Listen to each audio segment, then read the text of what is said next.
ब्रह्मरूपमादिमध्यशेषसर्वभाषकं भावषट्कहीनरूपनित्यसत्यमद्वयं भगमनोति गोचरं च नेति नेति भावितं तं नमामि देवदेव रामकृष्णमीश्वरम्। শ্রী শ্রী রামকৃষ্ণ পরমহংস শ্রী শ্রী মা এবং স্বামী বিবেকানন্দকে আমার সশ্রদ্ধ প্রণাম জানিয়ে আজকে নতুন করে পাঠ শুরু করছি। আপনাদের সকলকে আমার এই চ্যানেলে স্বাগত।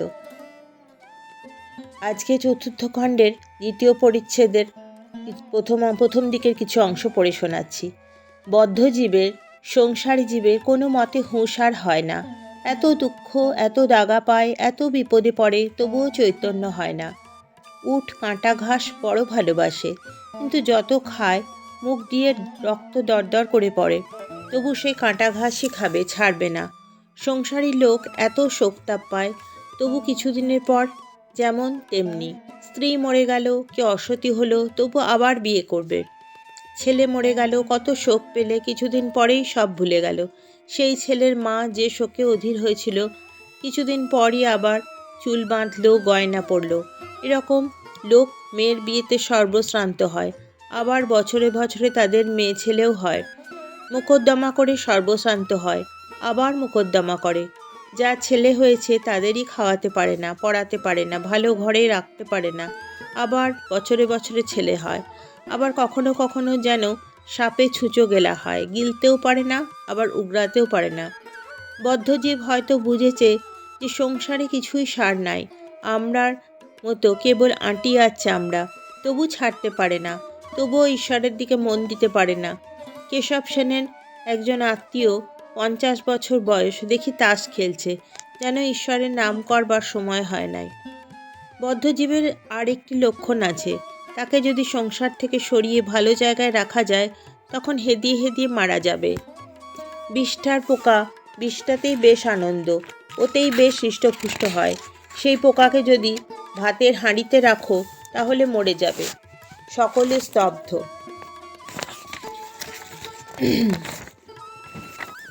দ্বিতীয় পরিচ্ছেদের এখানেই সমাপ্তি। এবার তৃতীয় পরিচ্ছদ। তীব্র বৈরাগ্য ও বদ্ধজীব। বিজয়। বদ্ধজীবের মনের অবস্থা, কী অবস্থা হলে মুক্তি হতে পারে? শ্রীরামকৃষ্ণ।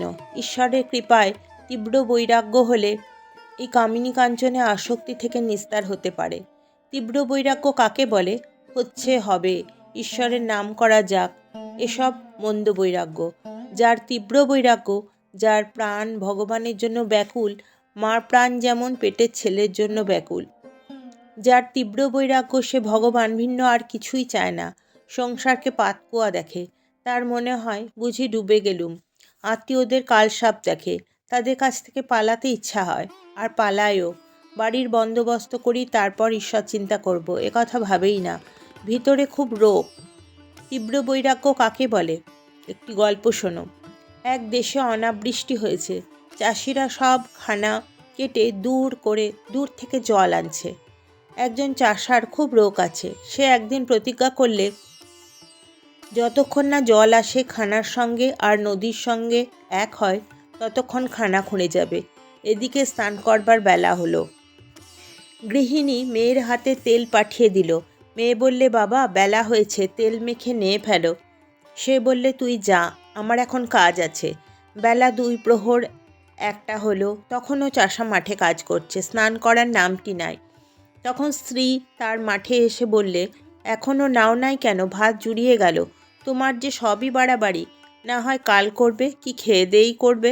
গালাগালি দিয়ে চাষা কোদাল হাতে করে তাড়া করলে, আর বললে, তোর আক্কেল নাই?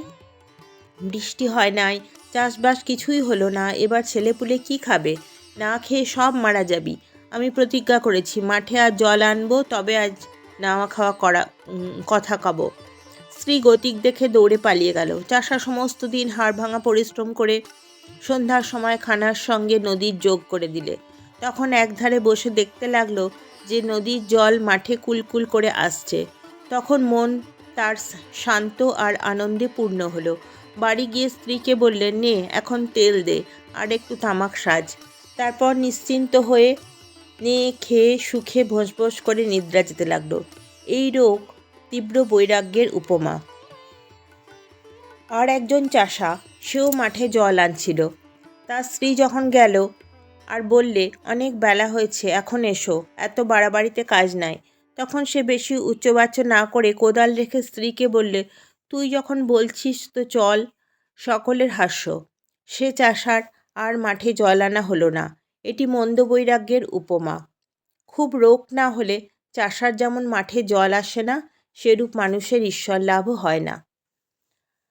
আজকের পাঠ এই পর্যন্তই। আপনাদের সকলকে ধন্যবাদ। যদি চ্যানেলটি সাবস্ক্রাইব করেন তাহলে পরের পর্বগুলি খুব সহজেই পেয়ে যাবেন। ধর্মহান পরম পুরুষ শ্রী শ্রী রামকৃষ্ণ পরমহংসদেবকে আমার ভক্তিপূর্ণ প্রণাম জানিয়ে আজকের পাঠ শেষ করছি। লোকধর্মচারণঞ্চ সর্বধর্মকোবিদম ত্যাগি গেহি সব্য নিত্য পাবনং কৃপাঙ্কজম ত্বং নমামি দেবদেব রামকৃষ্ণমীশ্বরম तं नमामि देवदेव रामकृष्णमीश्वरम् तं नमामि देवदेव रामकृष्णमीश्वरम्।